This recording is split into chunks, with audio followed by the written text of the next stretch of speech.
So hello guys, my name is Akshay और शुरू करते हैं आज के पीओटीडी स्ट्रीक के डे 32 को।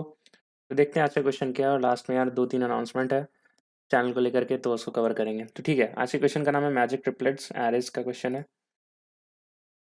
मीडियम कैटेगरी क्वेश्चन है, तो अगर आपने क्वेश्चन पढ़ लिया और इसके मल्टीपल सॉल्यूशन गेस कर पा रहे हो और साथ भी कोड कर पा रहे हो, दैट इज़ फैंटास्टिक। और आप इसे कंस्ट्रेंट पढ़ अच्छे से पढ़ पा रहे हो, दैट इज़ लाइक बहुत ही अच्छी बात है। तो इस क्वेश्चन को पढ़ते हैं, समझते हैं और सारे कोड के अप्रोचेस को देखते हैं। तो यहाँ पे क्या है कि given an array of size and a triplet A I A J A K is called a magic triplet. उसकी कंडीशन ये है कि ए आई ए जे ए के जो है इंक्रीजिंग ऑर्डर में होना चाहिए, साथ ही साथ उसके इंडेक्स भी इंक्रीजिंग ऑर्डर में होने चाहिए। तो count the number of such magic triplets in the given array. ठीक है, तो इसका कुछ टेस्ट केसेस दे रखा है। एरे 1 2 3 4 है, तो the output is 4 considering the first three elements 1 2 3, then 1 2 4 and then 1 3 4 and 2 3 4। Okay okay, तो हमें जो ट्रिपलेट है वो भी इंक्रीजिंग ऑर्डर होना चाहिए, साथ ही साथ those elements coming from the indexes should also be in increasing order, right. और इसी कंस्ट्रेंट को पढ़ लेते हैं क्या है। तो 10 पावर 3 है, तो 10 पावर 3 है, तो लाइक हम लोग एन स्क्वायर का सोल्यूशन लगा सकते हैं। लाइक 10 पावर 3 का स्क्वायर करो 10 पावर 6 होता है, that is less than equals to 8। So we can go with the solution of N square. और हाँ, एन स्क्वायर काम करेगा, ठीक है। और या फिर उससे कोई नीचे की एल्गोरिदम काम करेगी। और एक्सपेक्टेड टाइम कांस्टेंट दे भी रखा है आंसर में करने के लिए। बट ठीक है, ये तो हमने कंस्ट्रेंट पढ़ लिया और देख लिया किस पाथ पे जाना है। अब हम लोग देखते हैं कि हमें क्वेश्चन दिख रहा है, तो सबसे पहले हमें कौन सी अप्रोच हमारे दिमाग में आ रही है। एकदम नाई नाई वाली अप्रोच, जो मतलब ठीक है, एकदम क्लिक ही कर गया है। तो मेरे को तो दिख रहा है कि अपन एरे में ट्रैवर्स कर लेते हैं 3 पॉइंटर के साथ, है ना। मैं क्या बोल रहा हूँ, मैं बोल रहा हूँ कि हमारे पास एलिमेंट्स मान लो कैसे दिए हुए हैं। मान लो हमारे पास एलिमेंट्स क्या है, 1 3 4 इंक्रीजिंग ऑर्डर में, एंड देन कुछ एलिमेंट ले लेते हैं। तो ये 2 3 4 था और ये 1 था। मैं बोलता हूँ 3 पॉइंटर लगाते हैं, आई पॉइंटर यहाँ होगा, जे पॉइंटर यहाँ होगा, के पॉइंटर यहाँ होगा, है ना। तो ठीक है, तो हम चेक कर लेंगे हर बार, मतलब एक फॉर आई इक्वल्स टू 0, तो I less than N and then I plus plus. ऐसे ही J equals to what, I plus 1, क्योंकि हमें जस्ट आई के बाद वाला चाहिए, है ना। And j less than N and then j plus plus. फिर हमें एक की पॉइंटर जो कि j+1 होगा, क्योंकि हमें इंक्रीजिंग ऑर्डर में चाहिए था इंडेक्सेस भी, right. And k less than n then k plus plus, है ना। और हमें चेक क्या करना होगा, मैजिक ट्रिपलेट्स की कंडीशन थी कि हमारा जो एरे ऑफ आई जो है वो एरे ऑफ j बड़ा होना चाहिए इसमें, राइट। और सिमिलरली हमारा एरे ऑफ j जो है वो एरे ऑफ k से बड़ा होना चाहिए, यही है।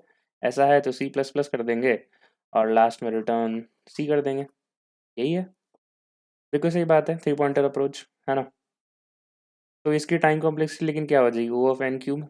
और एन वहाँ पे हमारा हमारा 10 पावर 3 दे रखा था, तो अगर इसको क्यूब कर देंगे तो क्या हो जाएगा 10 पावर 9, तो which is greater than 10 power 8। तो अगर हमने इस कोड को कोड कर लिया तो ये टी एल ही आएगा, ठीक है। तो अगर हम ऑनलाइन असेसमेंट में होते तो then we shouldn't have gone through this approach, है ना। हम लोग डायरेक्ट नेक्स्ट सोचते, और क्योंकि मैं यहाँ सिखा रहा हूँ, हम यहाँ सीख रहे हैं, तो हम इस अप्रोच को कोड करते हैं और देखते हैं इट वर्क्स और नॉट। और वर्क्स होता है तो टीएलई आता है कि नहीं। टीएलई बिल्कुल आएगा अगर हमने उसको कोड कर दिया तो, ठीक है। For int i equals to 0, i less than n, i plus plus,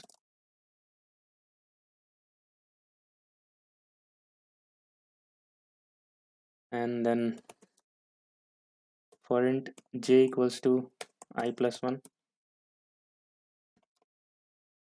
to j less than k j plus plus, है ना। फिर हमें एक हमारा एक थर्ड पॉइंटर चाहिए फॉर इंट के इक्वल्स टू जे प्लस 1, के less than N and K plus plus. हमें एक कंडीशन बस सेटिस्फाई करानी है इस पर्टिकुलर ट्रिपलेट की, एक array of I is greater than array of j and an array of j is greater than array of k। बिल्कुल सही बात है, तो हमें इसमें बस c प्लस प्लस कर देना है, राइट। c एक्चुअली काउंट है, एक काउंट वेरिएबल है, और हमें लास्ट बस रिटर्न करा देना है, रिटर्न c, ठीक है। तो यहाँ पे नम्स था तो कुछ कुछ चेंजेस कर लेते हैं टेक्निकल एरर से बचने के लिए। And int n equals to array dot length, right. और इंट c इक्वल्स टू 0, ठीक है। कंपाइल एंड रन करते हैं।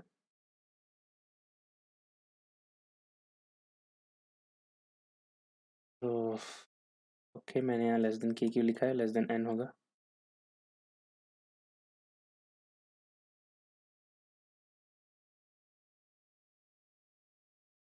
Okay, so let's wait for the compilation and run result.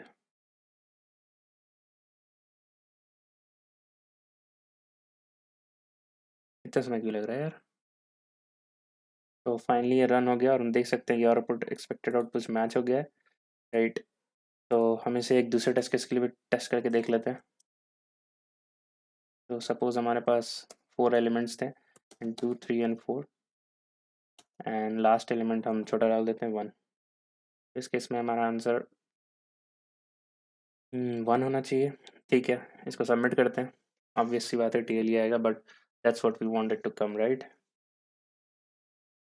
Okay, तो 134 मतलब 6 टेस्ट केस ऐसे हैं जिनकी जो एक्चुअली में 10 पावर 3 को टच कर रहा है कंस्ट्रेंट। बाकी सबकी कंस्ट्रेंट जो है 10 पावर 3 से भी कम है, जिसको एनक्यूब करने से लेस देन 10 पावर 8 पे लाई कर रहा है, तभी ये 134 टेस्ट केसेस पास हो गए। ठीक है, तो लेट्स ऑप्टिमाइज दिस और एन स्क्वायर में सोचने की कोशिश करते हैं, है ना। तो ऑप्टिमाइजेशन कैसे हो सकता है। अगर अपन किसी एक पर्टिकुलर एलिमेंट की बात करते हैं, भी पूरे एरे की बात नहीं करते हैं, तो लेट्स से मैं कुछ नंबर्स लिखता हूँ यहाँ पे 1 4 5 6 एंड 7, या फिर कोई और छोटे नंबर्स देखते हैं 1 4 5 एंड 6। तो हमें पता है कि इससे एक आंसर आने वाला है ना। तो अगर हम इस 5 पर गौर करें, राइट, है ना, तो ठीक है, तो मतलब हमारे पास एक ऐसी ट्रिपलेट होगी, है ना, जिसमें अगर हम इस इंडेक्स के पर्सपेक्टिव से देख रहे हैं तो यहाँ सिर्फ एक ही ऑप्शन है बैठाने का, and that is equals to 5। और हम कुछ नंबर ऑफ नंबर्स बैठा सकते हैं और यहाँ कुछ नंबर ऑफ नंबर्स बैठा सकते हैं, राइट। और अगर हम इसको मल्टीप्लाई कर दें तो हमें पता चल जाएगा कि जो भी y है, कि y is actually the magical triplets formed if the middle element is this 5, है ना। तो पता चल जाएगा हमें। तो अब ठीक है, तो यहाँ पर ऐसा कौन सा नंबर हो सकता है, ऐसे कौन से ग्रुप ऑफ नंबर्स हो सकते हैं। बड़ी ऑब्वियस सी बात है, ए बी सी है, राइट। तो बी जो है, सी जो है बी से बड़ा होना चाहिए, और ए जो है बी से छोटा होना चाहिए। मतलब कि we need to calculate the number of numbers here less than equals to this b element. और यहाँ के लिए we need to calculate number of numbers which is greater than b, है ना। तो हम पता लगा सकते थे। तो अगर हमने देखा 5 के पीछे, like what are the numbers which are less than 5, तो ये 1 थे। And what are the numbers which are greater than 5, तो दिस वाज 1।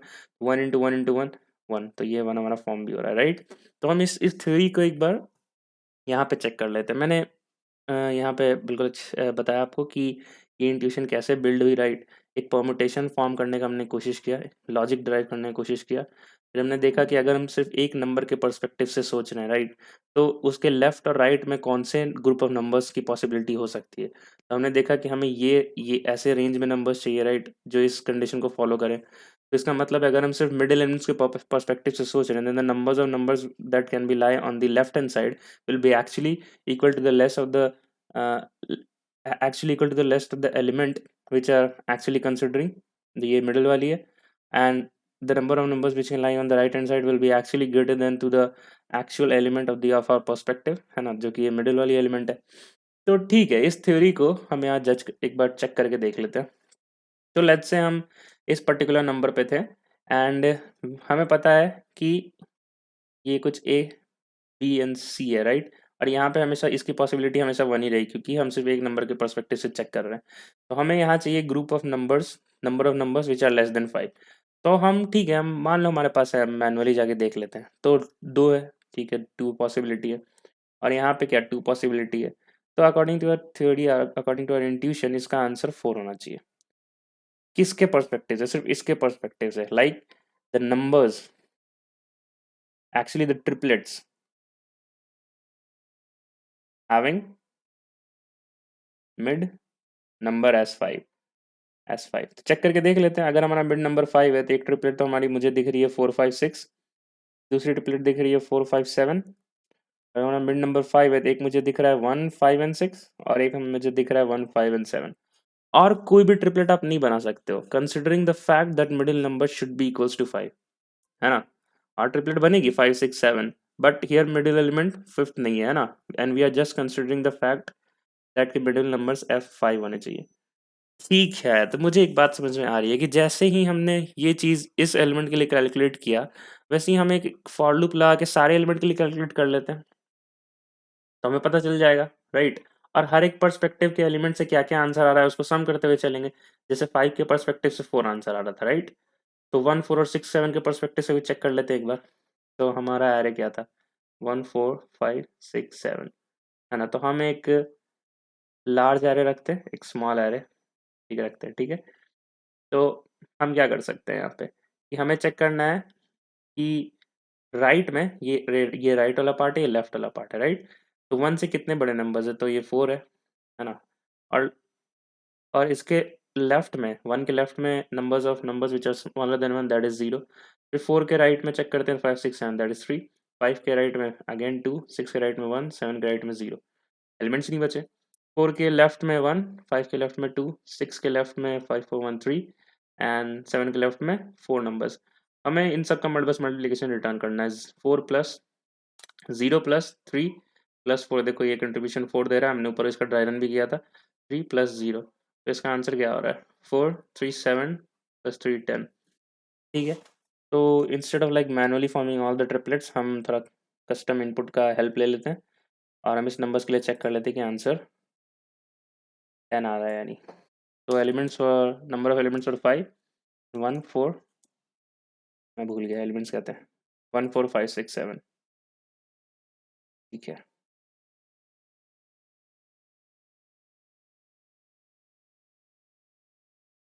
1 4 5 6 एंड 7, ठीक है। कंपाइल एंड रन करके देख लेते हैं। वी आर जस्ट टेस्टिंग कि इसका एक्सपेक्टेड आउटपुट क्या है। एक्सपेक्टेड आउटपुट 10 है, ठीक है, जो हमारे ड्राई रन के आउटपुट से मैच कर रहा है। 10 बिल्कुल सही बात है। तो हमने इसकी टाइम कॉम्प्लेक्सिटी अगर हम देखें तो क्या होगा कि we were iterating in all the numbers. सबसे पहले तो हम सारे नंबर्स में इटरेट करेंगे and checking with the each and element perspective उसका आंसर क्या हो रहा है। तो उसके लिए ओ ऑफ एन लग जाएगा हमारे पास, राइट। और हम हर बार उस पर्सपेक्टिव के एलिमेंट लेट्स से 5 था, तो हम उसके एक बार लेफ्ट में मूव करेंगे, एक बार राइट मूव करेंगे to find the count of elements which are greater than 5 in the right and less than 5 in the left. तो हम यहाँ पे दो पैरेलल लूप चलाएंगे, राइट। एक बार लेफ्ट के लिए, एक बार राइट के लिए। तो पैरेलल है तो ठीक है, इसके लिए भी ओ ऑफ एन ही हुआ। तो O of N into N plus N. तो वर्स्ट कॉम्प्लेक्सिटी क्या हो गई, ओ ऑफ एन स्क्वायर। और स्पेस कॉम्प्लेक्सिटी क्या हो गई, ओ ऑफ 1।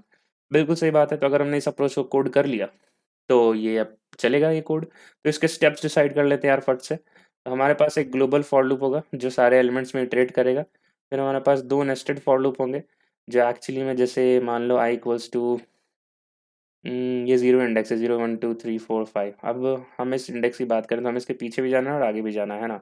अगर हम जीरो इंडेक्स की बात करें तो हमें पीछे जाना होगा, बट पीछे कोई एलिमेंट्स है नहीं, तो इंडेक्स आउट ऑफ बाउंड का एरर आ जाएगा। तो let's start from i equals to 1, ताकि एक इंडेक्स एक्चुअली पीछे हो और हम यहाँ तक जाते हैं, मतलब एकदम राइट मोस्ट के जस्ट एक पीछे तक, क्योंकि हमें एक राइट आगे भी जाना है ना। अगर हम फोर्थ वाले इंडेक्स को कंसिडर कर लेंगे then there will be no index right of the four and then will get an error of index out of bound. तो हम इसको यहाँ तक चलाते हैं n-1 तक, एन आई प्लस प्लस। बिल्कुल सही बात है। अब हमें क्या करना है, हम इस आई पर है, मैं थोड़ा कलर चेंज कर लेता हूँ। We are at this i, right. हमें अब लेफ्ट जाना है, तो हम एक जे पॉइंटर इनिशियलाइज कर लेते हैं। लेफ्ट जाने के लिए i-1 कर लेते हैं, है ना। और हमें तब तक लेफ्ट जाना है जब तक जीरो नहीं पहुंच जाए।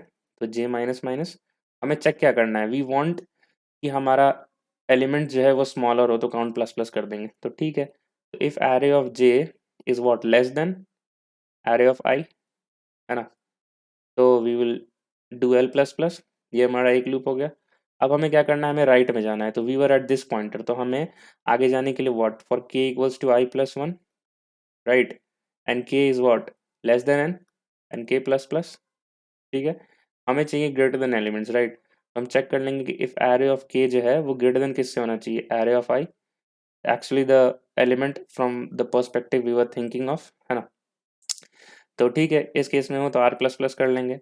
और लास्ट में हमें क्या करना है, जब ये दोनों नेस्टेड लूप खत्म हो जाए, है ना, तो हमें फिर क्या करना है, वी जस्ट हैव टू एक एक आंसर रहेगा हमारे पास, वो plus equals to l into r store कर लेगा एंड और ये फॉर लूप खत्म हो जाएगी और हम यहाँ पे रिटर्न आंसर कर देंगे। यही हमारा रहेगा सूडो कोड। एक्चुअली कोड ही लिख दिया मैंने, सूडो कोड थोड़ी है ये। ठीक है ना? तो हमें बातें समझ में आ रही है। ठीक है, तो हम इसको कोड करते हैं, फिर एक समरी से डिसाइड कर लेंगे कि हमने कितने सारे प्रोजेक्ट डिस्कस किए। तो ठीक है, चलो इसी को कोड करते हैं। फिर रीसेट कर लेते हैं हम। ठीक है, हमें एक आंसर चाहिए। It answer equal to 0। हमें एक पहला लूप चाहिए for iterating in all elements, iterating in all elements and हर एक के परस्पेक्टिव से हम आंसर निकालने की कोशिश करेंगे, है ना? और हमने देखा था कि आई इक्वल्स टू 1 से चलना क्यों ज़रूरी है, क्योंकि इंडेक्स आउट ऑफ बाउंड का कुछ एरर ना आ जाए। और सेकंड सेकंड लास्ट एलिमेंट तक जाना क्यों ज़रूरी है, राइट? वो भी हमने देखा। For int j equals to what, हम अभी लेफ्ट जा रहे हैं। ठीक है, तो लेफ्ट जाने के लिए हमें आई में माइनस करना होगा, तो i -1 and j is greater than equals to 0 तक जाएंगे हम लोग, and j minus minus. Since we want the elements which are smaller, then we will do what? If array of I, if array of j should be what? Less than array of I, है ना? So then we will do L plus plus. ठीक है, then we need another parallel loop to iterate in the left part. So int k equals to, so okay, int k equals to what? I plus 1, क्योंकि हम right direction में जा रहे हैं तो +1 करना होगा। और हमें कब तक जाना है? लेफ्ट, एकदम लेफ्ट राइट मोस्ट तक जाना है, and we will do k plus plus. ठीक है, and we want the greater elements, तो हमें करना है if array of k is greater than array of I, then we need to do r plus plus. Finally, when both parallel works are done, then we just have to, for each perspective element we have to return the multiplication of left and right। ये हमने observe किया था। ठीक है, और हमें यहाँ पे क्या रिटर्न आंसर। ठीक है, और हम एल और हर, जब भी हम एक पर्सपेक्टिव के एलिमेंट से बात कर रहे हैं तो तो फर्स्ट आंसर, तो जब भी हम किसी पर्सपेक्टिव के एलिमेंट से बात कर रहे हैं तो फॉर दैट इंस्टेंस लेफ्ट और राइट 0 होंगे, है ना? तो हम इसे इनिशियलाइज कर लेते हैं यहाँ पे। ठीक है, बिल्कुल सही लग रहा है मुझे। तो कंपाइलर रन करके एक बार श्योर हो जाते हैं, और हमारा सिंटैक्टिकल मिस्टेक पीछा कभी नहीं छोड़ेगा। हमने एन नहीं डिक्लेयर किया था, और कैन नॉट फाइंड सिंबल, इसे जे नहीं मिल रहा है कौन से पार्ट में।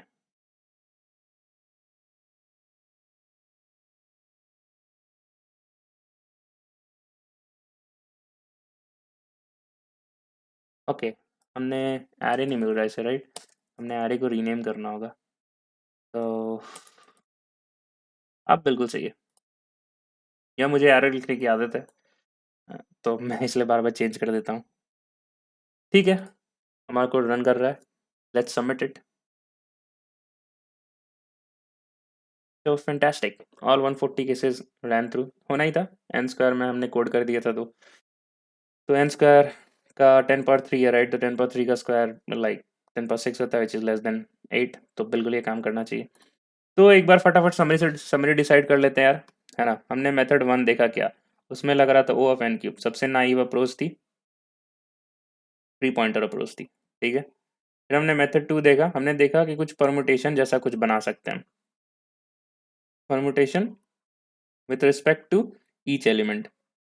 हमने यही देखा, हर एलिमेंट के पर्सपेक्टिव से देखा। तो हमने देखा we just need to calculate the left most part and right most part for every element, and we need to return the product, right? और हम प्रोडक्ट क्यों रिटर्न कर रहे थे, मैंने आपको यहाँ बताया था, राइट? अगर हम किसी एक एलिमेंट के पर्सपेक्टिव से चल रहे थे, उसकी बीच की वैल्यू, उसकी पॉसिबिलिटी तो 1 ही हो गई। We just have to find the left number of possibility and right number of possibility, and we have to just multiply to get the total number of possibility, right? तो ठीक है, तो उसकी क्या हो गई थी, O of N square and space complexity O of 1। We just use some variables, है ना? और नाइव में स्पेस कॉम्प्लेक्सिटी भी ओ ऑफ 1। ठीक है, तो बहुत अच्छी बात है, हम एन क्यूब से एन स्क्वायर तक आए। और जो भाई इंट्यूशन था एन स्क्वायर वाला, वो वहीं से आता है, हमेशा ब्रूट फोर्स से ही आता है, इसलिए ज़रूरत होता है ब्रूट फोर्स को समझाना और कोड करना। तो चलो वीडियो लंबा ना करते हुए तुरंत से वो जो 2 बातें थी मैं उस पर आ जाता हूँ। फर्स्ट यार कि मैंने मैंने कहा था कि डीपी और ग्राफ से शुरू करेंगे सीरीज़ को, जो मैंने शुरू भी किया। बट कुछ-कुछ लोग ऐसे भी तो हैं जो शायद 450 शीट को शुरुआत से शुरू करना चाहते हो, डायरेक्ट डब डीपी पे जंप नहीं करना चाहते हो। सो फॉर दैट रीज़न मैंने एक टॉपिक शुरुआत का भी उठा लिया और दोनों पैरेलल में अब चलेंगे, ठीक है? तो मैं शुरुआत के जैसे एरेज़ खत्म हो जाएगा और डीपी, है ना? तो डीपी खत्म हो जाएगा तो मैं उसके जस्ट पीछे ट्रीज़ या ग्राफ पे आ जाऊँगा और जैसे ही एरेज़ खत्म होगा उसके जस्ट आगे वाले टॉपिक को उठाते जाऊँगा। तो जिसको भाई जिस तरीके से पढ़ना है ना? जिसने ओवर प्रैक्टिस कर रखी है वो डायरेक्ट अंडर प्रैक्टिस वाले क्वेश्चंस पे आ जाओ और जो शुरू कर रहा है वो बस शुरू से शुरू हो जाओ। तो ठीक है यार, ये क्वेश्चन को देखना, find kth max and minimum, है ना? ये इसमें एक मैंने क्विक सेलेक्ट का एल्गोरिदम है जो क्विक सॉर्ट पे बेस्ड है। तो मैंने भी लाइक यूट्यूब सर्च पे लाइक मुझे कभी ये क्विक सेलेक्ट डायरेक्ट ये क्वेश्चन और कोड करते हुए कहीं नहीं मिला। तो आप इसको देखो, आप बहुत हेल्प मिलेगा आपको। और ये इंटरव्यू से तो पक्के पूछे जाते हैं भाई kth max and you have to like go from root to optimum, ठीक है? तो one last thing that this is my DSA repository, we can star and fork और to get help with the source code, क्योंकि मैं जब भी कोई code submit करता हूँ यहाँ हो जाता है, ठीक है? और यार ऐसे ही अपना सपोर्ट बनाते रहो, मैं भी वीडियोस अपलोड करते रहता हूँ, ठीक है? तो मिलते हैं कल के पीओडी स्ट्रीक के डे 33 में। तब तक के लिए बाय बाय, टेक केयर और बस पढ़ते रहो, मचाते रहो।